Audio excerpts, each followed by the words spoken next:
जैसे जैसे लोकसभा चुनाव नज़दीक आता जा रहा है, कई चीज़ें साफ होती नज़र आ रही हैं। जहां एक तरफ एनडीए अपने कुनबा को बढ़ाने के लिए लगातार प्रयासरत है, कई दलों से बातचीत चल रही है, तो वहीं आपको बताएं कि नीतीश कुमार भी प्रयासरत हैं।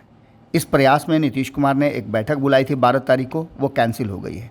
लेकिन इसके साथ साथ बिहार में नीतीश कुमार के साथ जो 7 दल हैं वो साथ रहेंगे, नए दल जुड़ेंगे, क्या होगा, इस बात की भी चर्चा ज़बरदस्त हो रही है। इन्हीं सब विषयों को लेकर के चर्चा इस बात की भी हो रही है कि क्या नीतीश कुमार के दल और नीतीश कुमार की पार्टी से एक एक करके लोग निकल रहे हैं, तो नीतीश कुमार का ये प्रयास सफल होगा। इसी कड़ी में मुकेश सहनी को लेकर के भी लगातार चर्चाएं हो रही हैं कि आखिर मुकेश सहनी क्या फैसला लेंगे। मुकेश सहनी के फैसले पर टिका हुआ है महागठबंधन और एनडीए का कई ऐसा एंगल जिसमें सीट शेयरिंग के समझौते को लेकर के भी चर्चाएं होनी हैं। आपको बता दें कि मुकेश सहनी जिस तरह से अंतिम समय में महागठबंधन से एनडीए की तरफ आए थे 2020 के चुनाव में, उसके बाद से वो पूरी तरह से अब एक एक कदम फूंक करके रखना चाहते हैं, क्योंकि आए तो थे वो, लेकिन एनडीए में भी लंबे समय तक नहीं रह पाए। उनका कहना है कि उनके साथ छल हुआ और भारतीय जनता पार्टी ने धोखा दिया।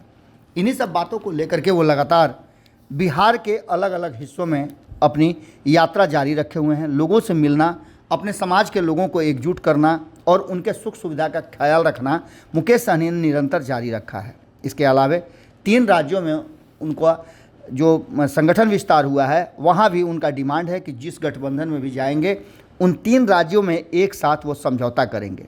ऐसी स्थिति में आपको बता दें कि लगातार जिस तरह से मुकेश सहनी अलग अलग जिलों में घूम करके, बिहार के अलग अलग हिस्सों में घूम करके और हाल फिलहाल में उत्तर प्रदेश में जो रैली करके आए हैं, इन सब के बाद उनके टीम का मनोबल बढ़ा हुआ है।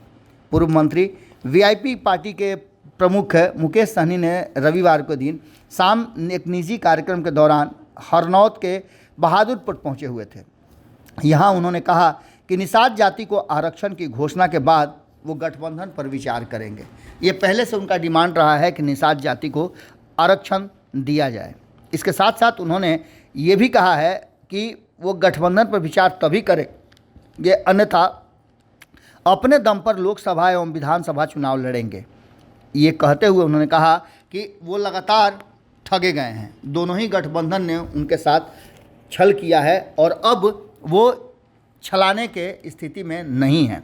निषाद जाति के लिए जो आरक्षण की घोषणा करेगा, उसके साथ आगामी चुनाव में गठबंधन पर विचार करेंगे। मुकेश सहनी के इस डिमांड के बाद अब एक और बार ये चर्चा शुरू हो गई है कि आखिर निषाद आरक्षण कौन देगा।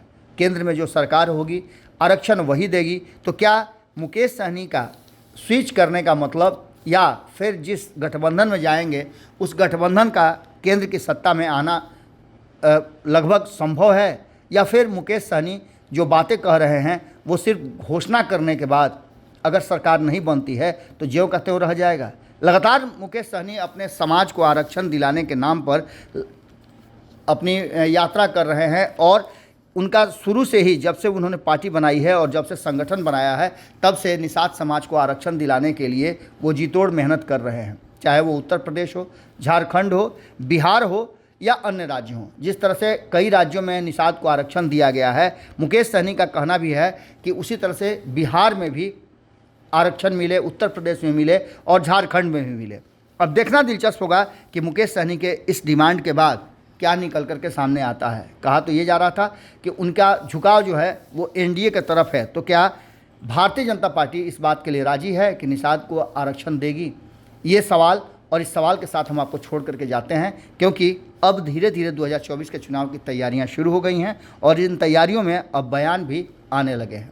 अगर ये वीडियो पसंद आई और वह बिहार के राजनीति और बिहारियत से सरोकार रखेनी तो सब्सक्राइब बटन दबा के चैनल के सब्सक्राइब कर ली। ओजे एगो घंटी बा, ओकरा बटन दबा देला से कुल सटीक और मारक खबर रुआ मुफ्त में मिल जाई।